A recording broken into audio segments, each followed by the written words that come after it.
let's wrap up this fun half with Dave Rubin. I just want to tease this. I don't know if we're going to talk to Weigel about this. There was a story in Semaphore about a Zoom meeting where all of the participants had turned off their camera and had put fake names up.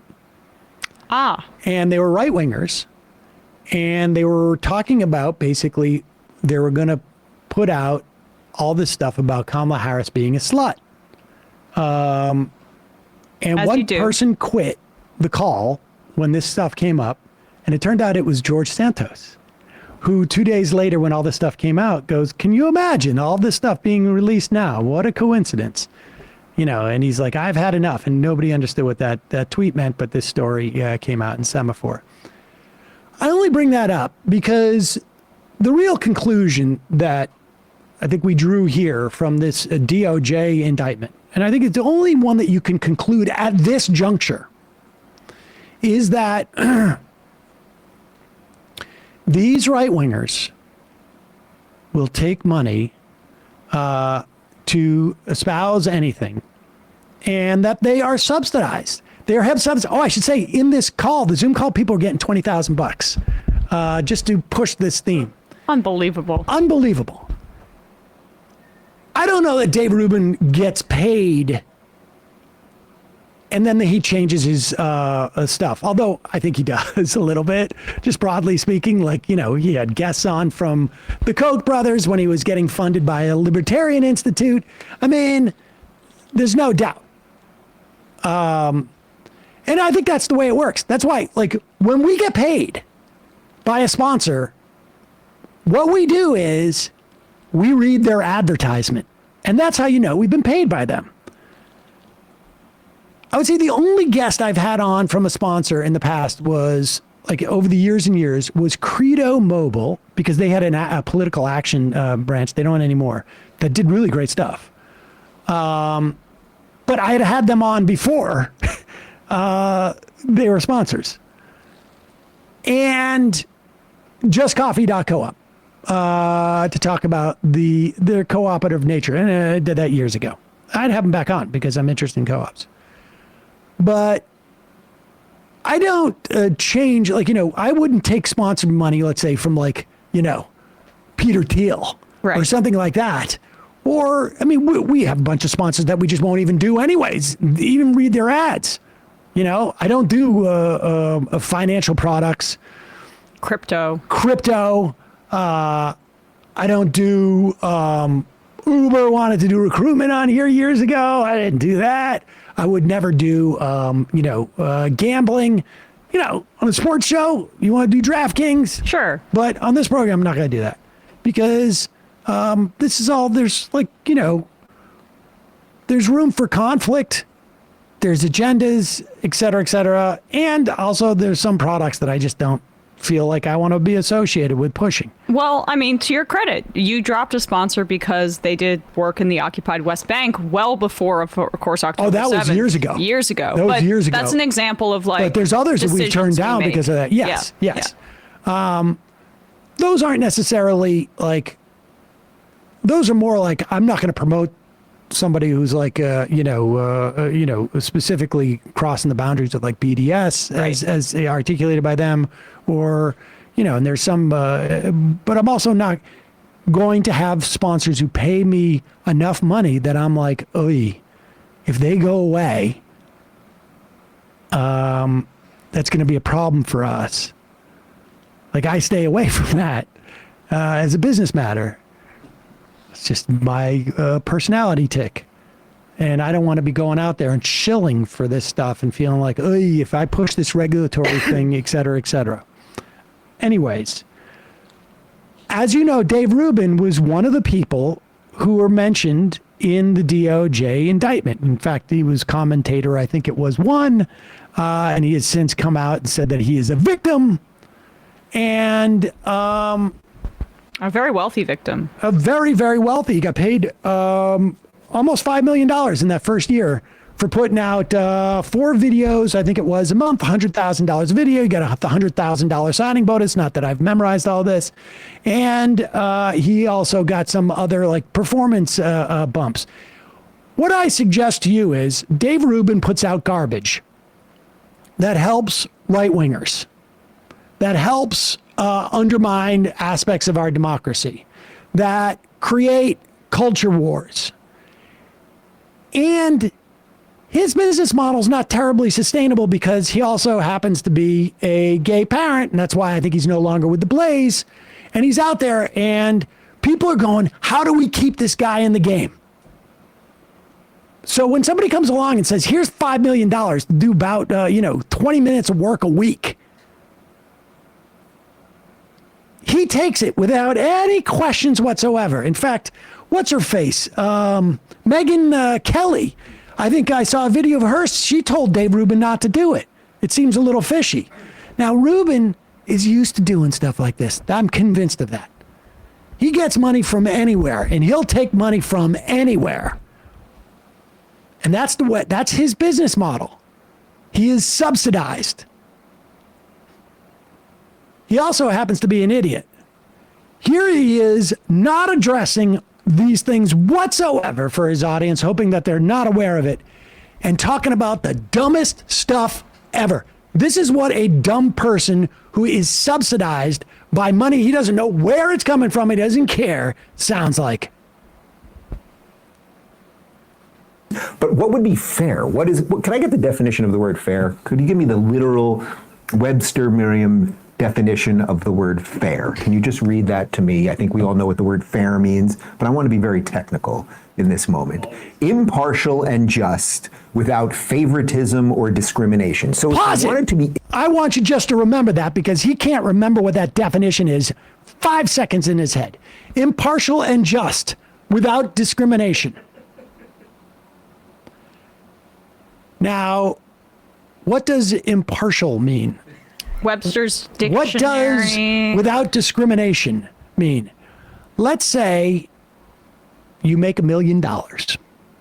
Is it discriminatory if you make $1 million and I make $100,000 that I get treated differently than you because you are in a class of people that make $1 million and I make $100,000? Is it unjust that your tax rate would be higher than mine? Is it any more unjust that you can afford a nicer car than me? Is that unjust? Is that unfair? You're just being impartial, which, by the way, means not partial or biased, treating or affecting all equally. So we have the official Merriam-Webster's definition for you. But the point is, like, treating all equally. Yeah. Is it unfair that 17-year-olds can't vote? Is it unfair that 17-year-olds can't drink? Is that unfair? Is it, am I being impartial when I say that a 5-year-old can't drive a car? The point is these things, we develop what we say, like where fairness exists. So his fairness argument is just stupid, but listen to, it gets stupider. Partial and just without favoritism or discrimination. So if you wanted to be impartial and just without favoritism, what would be a fair tax plan? Well, the only thing that would be fair is that everyone would be taxed at exactly the same rate. Pause it. So it wouldn't matter. If fairness dictates that everyone's taxed at the same rate, how about why doesn't fairness dictate that everybody makes the same amount of money? It's a good question. I mean, if we're going to define fairness as everybody needs to be treated the same, why are some people allowed to make more money than others? Why are some people allowed to go to a better school than others? Why are people allowed to live in a nicer house than others? Is that unfair? If fairness equals equal, Dave Rubin has a problem with his ideology, but that's not the dumbest part of this video. That's just him being dumb. Everyone would be taxed at exactly the same rate, right? So it wouldn't matter if you make $1 million a year or $20 million a year or $100,000 a year, you would have a flat tax. That would be a fair thing. That would be impartial without favoritism, meaning everyone has to pay 10%. And if you make $1 million another a year, definition, incidentally, again, without favoritism or impartial would be everybody who makes X has to pay one tax, and everybody who makes Y pays another tax, and everybody who makes Z pays a third tax. That's also impartial and fair. You're not discriminating. Now, if you say you who make $100,000 pays tax X, and you who makes $100,000 pays tax Y. That's unfair. But even if we were to take his definition of fairness and say that, okay, flat tax, this is not what I agree on about policy, but this is his idea.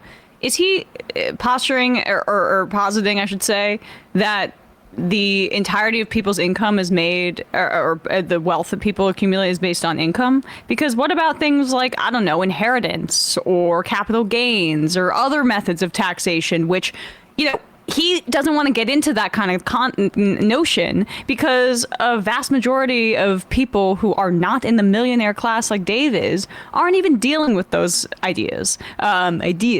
It's just for him, we can sell the concept of a flat tax rate for everybody else when you ignore all the other massively corrupt mechanisms that people use to hoard wealth in this country that are not subjected to his analysis here. Mepahart says fairness is everybody gets the same prescription glasses I have. Yeah, right. But putting aside fairness, this is where he starts to get really stupid and completely undercuts his own argument for the flat tax. Without favoritism, meaning everyone has to pay 10%. And if you make $1 million a year, you got to pay 10% on that, so you're paying $100,000. And if you make $100,000 a year, you got to pay 10% of that, so you're paying $10,000. That would be fair, but they don't really mean that. Otherwise, they would be arguing for a flat tax, which is something that sort of more libertarian Republican types, Steve Forbes types, have been arguing for 30 some odd years. After I've been, I paid taxes when I buy groceries, and I pay taxes when I put gas in my car, and there's payroll taxes and everything else. So we're all paying taxes throughout the year.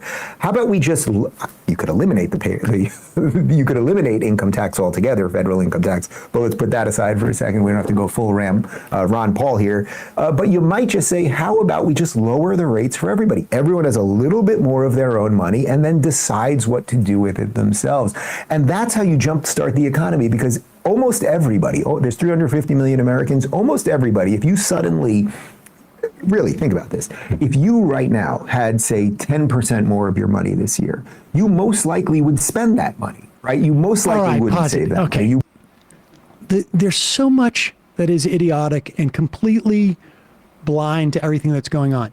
Now, if Dave Rubin actually believed that we can enhance the economy by putting money into the hands of people who would spend it immediately, then he would be in favor of things like the child tax credit, which put $3,600 in many people's hands, $300 a month, who are going to go out and spend it. He would be for enhanced unemployment compensation, because he knows that if you're making no money, you're not going to spend that money because you don't have that money.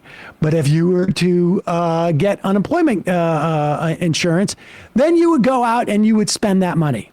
But here's the other thing, is that when Dave Rubin says if you've got $1 million a year, $20 million a year, or $100,000 a year, and we were to give you 10% more of that money, don't you think everybody would spend it, or most people? Well, the whole point is that actually no, they wouldn't. Most people would. But the people that we're talking about won't are the people actually who do make $1 million or $20 million a year. Right. Because if I'm making $100,000 a year, to spend $10,000, I mean, the old saying is a rich man buys one loaf of bread at a time, because bread's going to go stale. When you're $100,000, you're making $100,000. Let's say you have a family of four. The median, incidentally, is around $50,000 a year for a family of four in this country. But let's say you're $100,000. It is very easy for you to go and spend that extra $10,000. It means maybe nicer birthday presents, nicer Christmas presents. You know what? We're going to take that trip that we were talking about. Or you know what? We're going to be able to move into a slightly bigger apartment or home and pay a rent. Or you know what? We're going to have... we can start buying, more meat or, more veggie burgers or whatever it is. You will spend that money. We're going to get better health insurance, or that that dental work I've been putting off, I'm going to pay for, or I'm going to pay off that credit card bill. But if you're making $20 million a year and you get that extra $2 million, what exactly are you if you're making $20 million a year, You've amassed hundreds of millions of dollars. Like, what do you think? What's the difference in Elon Musk's spending habits? If he's making $250 billion. Let's say he's making, I don't know, $1 billion a year, or $1 billion a year, and he makes an extra 10%. What's his spending habits going to change? They don't. They're just amassing this money. They're just keeping it in the stock market. They don't go out and spend the money. It is the most inefficient way of jumpstarting the economy is to give a tax break to wealthy people.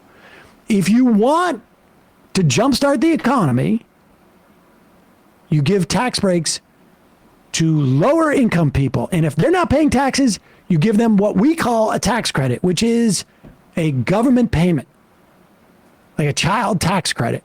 And this was evident. This was borne out in COVID. Even the Republicans understood maybe that it was good politics, right, for them at least, to give people more direct payments because the recovery in 2008 was slowed by the fact that we did very, very few small direct payments that were paltry in comparison to the bailouts that we gave corporations. You know who sent everybody checks?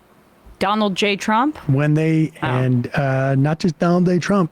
When there was no pandemic, George W. Bush sent everybody checks in the run-up to the 2004 election. There you go. Right. It was a jumpstart the economy type of thing. I just love the bubbling resentment that these politics don't work for people anymore. Well, the amazing thing is that Dave Rubin's an idiot because he's talking about, go back just a little bit. He's talking about, the whole point of his flat tax is give everybody 10%, they're going to go out and spend it. I'm sorry, they don't. When you get to that type of money, we have what percentage of Americans living paycheck to paycheck? Over 50% in this country. If you give them money, they're going to spend it immediately. But the people who are not living paycheck to paycheck, guess what? They don't. They don't spend it immediately. Go ahead. How about we just, you could eliminate you could eliminate income tax altogether, federal income tax, but let's put that aside for a second. We don't have to go full Ron Paul here. But you might just say, how about we just lower the rates for everybody? Everyone has a little bit more of their own money and then decides what to do with it themselves. And that's how you jumpstart the economy, because almost everybody, there's 350 million Americans, almost everybody, if you suddenly, really think about this. If you right now had, say, 10% more of your money this year, you most likely would spend that money, right? You most likely wouldn't save that money. You most likely would spend it. You might go on vacation. You might buy a car. You might do some house repairs, whatever it is you might do. But all of those things are how you get an economy going. Is someone who makes $20 million a year going to say, you know what, this year we're going to go on vacation? Yeah. Or this year I'm going to buy a new car. Or you know what, I know that bathroom has been leaking, the ceiling's been leaking. I'm finally going to, now that I'm making an extra $2 million off of my $20 million, I'm going to finally do that bathroom. No. 65% of Americans live paycheck to paycheck. If you want to jumpstart the economy, you give them a tax break. And if they're not paying taxes because they're making too small of an amount, you pay them money. Give them a child tax credit. Give them maybe a universal basic income. Or I have an idea. Let's actually have single payer health care. They don't have to pay for health care. And that guy who's getting $20 million a year, we're not going to give him the extra $2 million bonus on top of it. That's going to go towards getting all the other people to be able to spend, have a little more spending cash in their pockets because they're not paying for health care. I mean, his own hypothetical lays it out perfectly. There's no one who's making that kind of money who's going we're going on a vacation this year, or I'm buying a new TV because I got $2 million extra off my taxes. What a ding-dong. Just let's finish this out. House repairs, whatever it is you might do, but all of those things are how you get an economy going. The landscaper is suddenly these guys, I got 3 more jobs because people have a little bit more money. And then the landscaper has a little bit more money, and then he buys some new equipment. And then the equipment guy is like, oh, I have a little bit more money. You guys get it. That's how the thing actually is supposed to work. The only reason stores raise prices is because goods become more expensive, and goods become more expensive. That is absolutely not true. That we can see that from the only reason, profits. Sam. The only reason. Unbelievable. He's also arguing that if he gets $5 million extra a year and moves to Florida and doesn't have to pay state income tax, he's going to be hiring so many more people. Do you think there are more people working for him now than there were then? I don't think so. No. There's Dave Rubin, folks, still challenged by the most basic of ideas. But we're not done with Dave Rubin. I know we're a little bit over. We'll finish this up in a second. Dave Rubin put out a tweet saying that he was a victim of this whole scheme to put $5 million in his pocket. And it has probably hurt his back because they paid all in cash and he's had to carry it around in his front pocket the whole time. $5 million. That's a lot. That's not true. They didn't pay it all in cash. But let's check in and see what Dave Rubin has been saying about this. And we don't have to check, actually. We will send this to 10 News in Florida, Channel 10 News, in an attempt to talk to Dave Rubin. From Channel 10, looking for Dave Rubin, please. Do you have an appointment? An ultimate no to any comments here, but on X, Rubin describes himself a victim, duped. And we learned Tenet was looking to book others here. One of the founders of Tenet Media contacted me because they needed marketing support. We've altered the voice of a well-known South Florida influencer who works in the conservative sphere, suspicious of the ask from the start. I heard out their pitch. It sounded a little odd when they mentioned having foreign investors and backers, dividing Americans, sowing chaos and upheaval. And that kind of seems to be the play here. From Channel 10, looking for... Now, I don't know. We got to maybe crowdsource this. Like, what other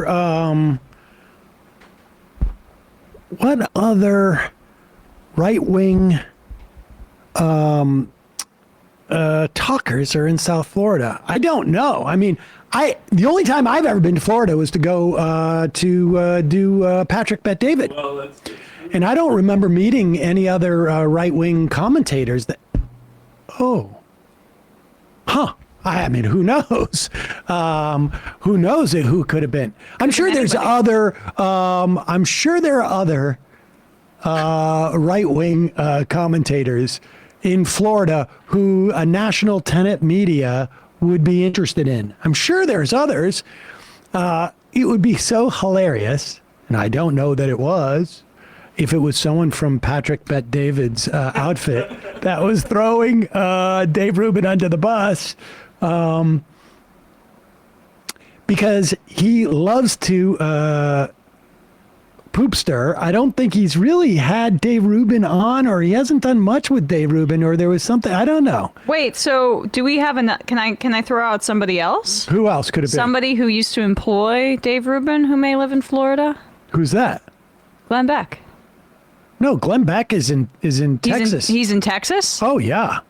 I don't know why I thought he was in Florida. All right. No, he's not in Florida. Couldn't have been him. No, I mean, it's somebody from Florida who called in and would be national enough to get Tenet Media. I have no idea who it was, but I mean, I think it's wrong not to speculate. I agree. But it could be pretty funny if... but the knives are out for Dave Rubin down in Florida. I like that doctored voice person was like, yeah, I was hesitant, but also if you did fall for this, you're a complete idiot. Like, why would you think it would be cool to like launder this messaging? Like, he couldn't just say it wasn't me. He also to be clear. If you Dave Rubin doesn't have the deep pockets of, say, like a Patrick Bet David, who has millions of his own money and who might be a little bit more circumspect as to where he gets the funding. Rubin, on the other hand, will take money from anybody.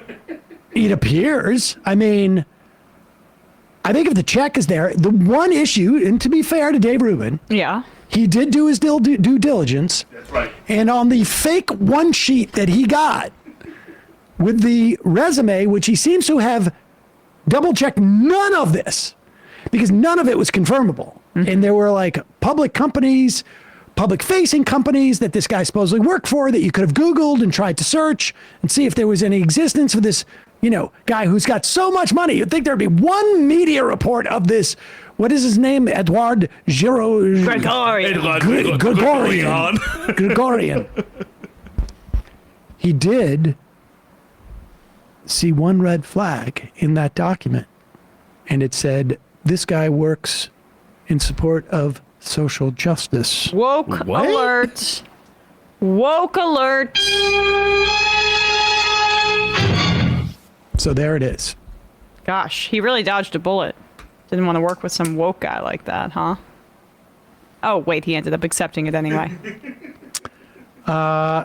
Dragon Rider said, I clipped that and I will pitch correct and come back with details. They shouldn't have told us exactly how they hid the voice. Oh, please. Please do that. Yes. That's going to be interesting. Very interesting. Send us that email. Give us the exclusive on that. Please do. Hey, folks, don't forget to hit the subscribe button and check out our daily show. We do it every day at 12 p.m. Eastern for about 2.5 hours. We even take phone calls. You should check that out.